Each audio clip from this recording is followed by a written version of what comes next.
Mit navn er Almas Mengesha. Jeg dyrker triathlon, men jeg er ikke en rigtig triatlet. Jeg er historiefortæller. Jeg dyrker triathlon, fordi jeg har brug for opmærksomhed. Jeg har brug for, at min historie bliver hørt. Min historie handler om Afrikas heksebørn og organisationen Din Nødhjælp. Din Nødhjælp arbejder for at give de fattigste og mest udsatte børn i verden et værdigt liv. Afrikansk overtro og uvidenhed medfører, at børn bliver stemplet som heksebørn, udstødt af samfundet og lever et kummerligt liv på gaden.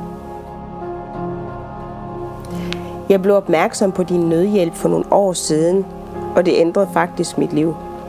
Jeg vidste, at jeg blev nødt til at gøre noget aktivt for at støtte deres arbejde.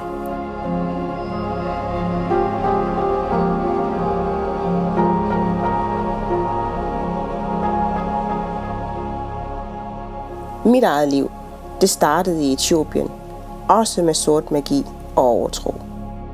En overtro, der sidder så dybt i mig, at jeg stadig som voksen så kæmper med den.